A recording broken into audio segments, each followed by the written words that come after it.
Tribulations 204. Are you ready?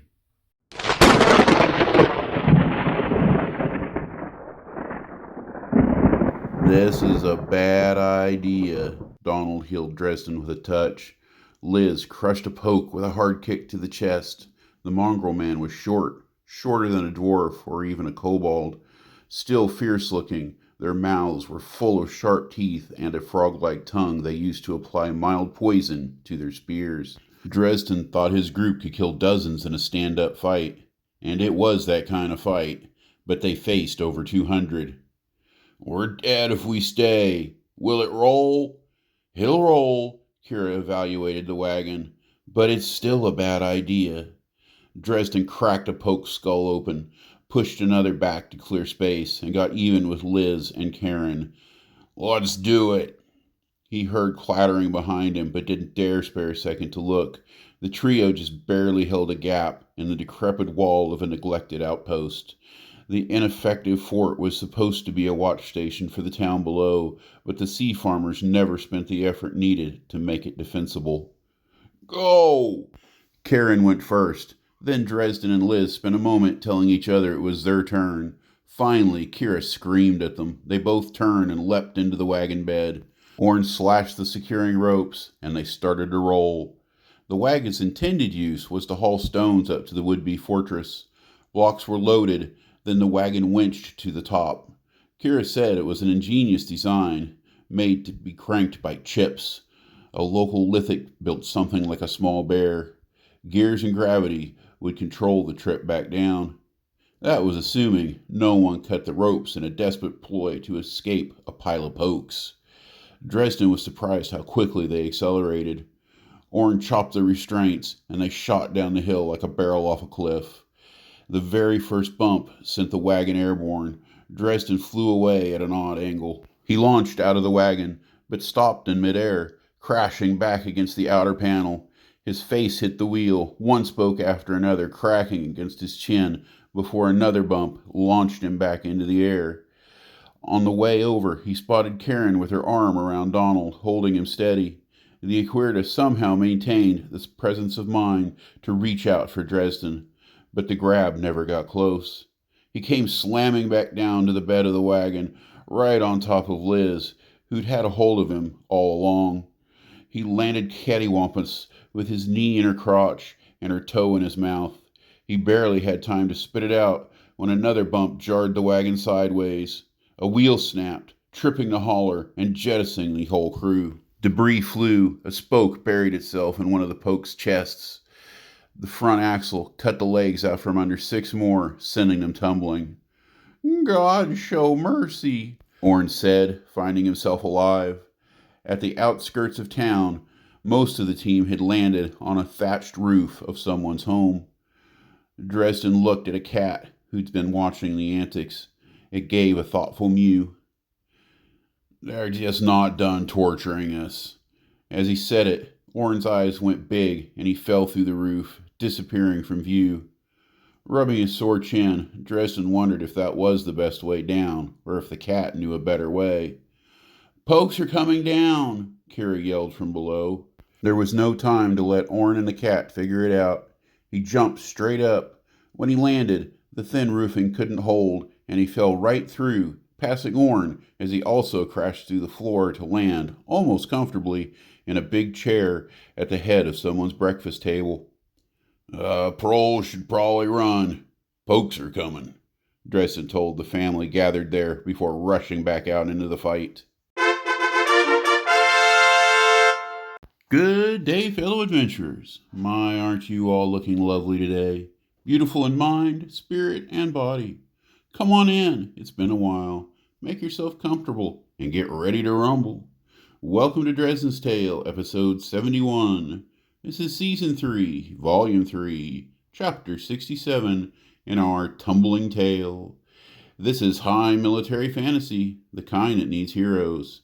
Ours is Dresden Fane, a dwarf, a warlock, a legend in his own mind. He's a warrior of the Stone Clan with a habit of crashing wagons in the most exciting of ways.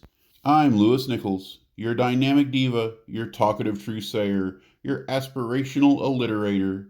I'm the guy who wrote this crazy thing, a project spanning 2 decades and a whole cartload of Word documents. Thanks to YouTube, I now have a reasonable way to pass it on to you. Thanks, YouTube. For a season packed with action, we haven't just jumped into many action-packed starts. It was a gimmick in the Season 1 and Season 2. We've grown beyond that in so many ways. However, this was just too good to pass up. Now let's get back to it before the adrenaline rush is gone completely. Here on Nez Coast, it's Freed's second day, 2,052 years after the fall. The battle went back and forth for hours. Combined with Dresden's team, the town's warriors were able to repulse the first attack, but soon after, the Pokes came again, this time led by a pair of Iturian horsemen. The supposed heroes hit and ran, avoiding what Dresden considered a fair fight. You know, a fight where they could easily be cornered and killed. After some give and take, Dresden took Liz and Kira on a short-range pocket space to get them close enough to cripple their horses. After that, they were easy pickings. The Pokes retreated once again. What caused them to come the last time, Dresden didn't know. The final battle was a massacre, as the last 100 mongrels died nearly to the last man in a desperate attempt that inflicted almost no casualties at all. Not much later, our heroes sat under the shade of olive trees, looking out at the strange sea. Dresden found Vool a bewildering place from the very beginning. At first it had been the sky, the terrible suns, the utter lack of rain, and the absence of a day-night cycle. It all made this a difficult place to endure. Some warriors couldn't handle it. In truth, Dresden probably would have already given up if it were not for Kira, and perhaps just a touch of stubbornness. Farming ships, big harvesting barges the crews had to row out to board, were starting to embark. The locals had not gone out consistently for weeks, and not at all for days. They were needed to defend the town, but now the threat was gone, or at least diminished. Maybe it's just in a Poke's nature, Dresden suggested. We've all fought mongrels many times, and they are always reckless with their lives. I'm just glad they're gone. Kira snuggled close. The others were nearby, but she showed no interest in them. Instead, she pushed Dresden right up to the edge of his comfort zone with wandering hands and exposed skin. He kissed her back, too sore from the fighting to resist. She was only looking for a little affection. Soon enough, she was asleep with her head between her hat and his chest. On the first day of their stay, Dresden had been surprised when the boats came in. He'd been told, of course, but he'd been around the ocean before, and it was hard not to think about this as just another fishing village. The boats didn't carry fish, though, but creatures, something like seals. The sea cows might as well have been part of the herds roaming the grasslands of Arista. The beasts had the flat chewing teeth of a bovine and got just as fat. From his experience, the meat seemed about the same too, just salty. Mammals ruled the shallow waters of Vool. They fed off vast fields of native vegetation growing in seas that rarely dipped low enough to avoid the sunlight. Their front legs were well developed, as if they lived on land, but the back ends of their bodies were built for the sea, even though they still had to breathe air. There were hunters, but they were mostly mammals too. The natives called the fiercest of them something Dresden didn't bother trying to pronounce. The fishermen, for lack of a better term, talked about their encounters with the shaggy stalkers of the sea, as big as a horse. Its oversized head was full of razor-sharp teeth. They had one skull mounted near the docks. Dresden thought it looked like a bear. Kira tried to teach him their proper name, but laughed at him when he couldn't get it right. He decided on sea lions, as most foreigners did, and applied it to any aquatic mammal that also had sharp teeth. Kira told him it was a shore-growing lithic plant that kept the salt levels in check. She pointed out a line of stone near the sea. It was red speckled with white, lighter closer to the sea, and blood red where the strip ended. It grows over decades and is considered valuable further inland. Sometimes it's cut into bricks and polished to make beautiful homes, she said. Dresden thought the more interesting growth was the olive trees living just beyond the red line. Their roots drank the desalinated water pooled where the supposed plants made it nearly pure. It was still too salty for Dresden's taste, but he was told a man could live off it if he had to. Otherwise, drinking water was produced by evaporating it onto fabric meshes that eventually wicked pure water into barrels. It wasn't so much labor intensive as it was slow. There were olive trees on other plains, but Dresden thought the wood here was different. All olive wood was resistant to rot, but lacked strength. This made it ideal for small projects like flatware. What made Vool olive trees unique was the reddish hue, possibly connected to the stone plants they grew next to. With all this bouncing around, I'm surprised your vial didn't break, Karen pointed out Dresden's strength potion. I thought you were going to take that thing the next time you got into a fight, Orrin joked. Donald followed up. That was at least 5 fights ago. I will. It just hasn't come up yet. I'm not going to use the thing against pokes or goblins, Dresden grumbled. It's better than to use it than lose it, Orrin rhymed. Kira woke up just long enough to defend him. He'll use it when it's needed. Dresden kept quiet until she drifted back off. It seemed like a bad idea to side against himself and Kira, even though he knew his other friends were probably right. He'd had plenty of good opportunities to use the valuable potion, but had yet to recognize any of those opportunities until the moment was lost. And maybe that was the problem. He considered it valuable when it was really just another expendable. Liz, you're going full fists? Dresden punched his palm in case she didn't understand. Sort of. She looked uncomfortable. It's not pugilism, but that's what a lot of people call it. Pugilism is just fists, if you're being technical.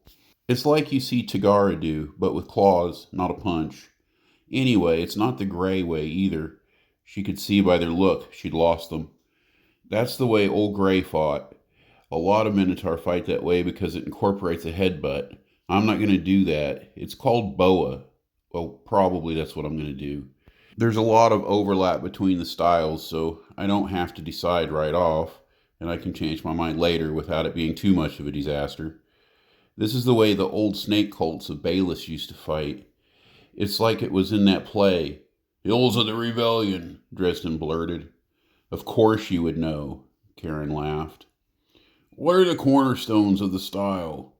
Dresden didn't let Liz off the hook. He wanted to hear her full explanation. These were important decisions for a young warrior to have to make. If he had to suffer through it, she did too. She sighed. More kicks, but holds too. I've been talking to a couple of guys when you're in class. There are accounts that the cultists could make debilitating attacks by twisting limbs and striking nerve bundles. I don't know if all that's exactly true. There's not many people that do it now, but it was a lot of fun kicking the pokes around. She grinned. There was a brief discussion about going back up to the hilltop fort, but Dresden decided the villagers could keep a watch. They were all wounded to one extent or another. Despite good morale, the team was not combat ready. Neither Karen nor Orn could contribute to another fight. They wouldn't be back to 100% for days. Instead, they decided to accept the hospitality of a sailor with a home near the olive trees. He had a room where the two most wounded could recuperate, and didn't mind if the rest of them camped out on his lawn. Dresden found out what chores needed to be done around the small property and made plans to do it. Sometime in the evening, there was a panic in the village. Dresden jumped to his feet, hammer and shield ready, but it was Keld riders coming in. A pair of hippogriffs landed, scouts with the Omidon's militia. You're not dead. One of the warriors looked over the squad. Not yet. Dresden didn't know if the man was trying to be funny. It didn't work. The company of pokes is gone. How gone? Dead gone. They hit us this morning. It was 3 waves and they finally died in a suicidal attack around noon. Kira was awake again and took on the explanation. Then the potents were right. the battlefield is changing. You'll need to take your squad north. We'll need a few days to heal, Dresden told him. The man looked over the little group. We have wounded in the house, Donald told them. I would suggest you meet Irving's main force inside 5 days. If you're quick, that might mean you get an extra day to heal. Donald started, but Dresden intercepted. 3 days, the commander told the scouts. They got back on their mounts and left. What was that all about? Kira asked. They assumed we were goofing off, Dresden grunted. Donald elaborated. Probably because we're not proper paramilitia. Technically, we shouldn't even exist. Oh, and they sure didn't know Dresden could be our pocket spacer, Kira grunted. You probably didn't have to worry about politics where you're from, Donald told her. Oh, we had plenty of politics. I didn't like it there, and it's not any better here. Hopefully, you'll never have to get involved.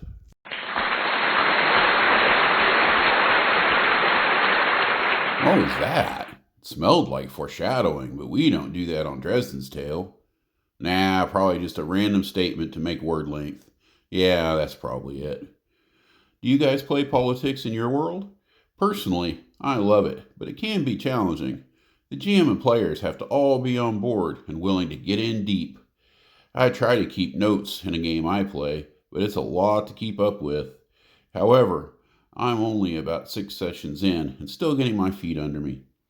I guess that's the trick. Whether you're gaming or storytelling, you have a crazy complex world, but don't overwhelm your audience.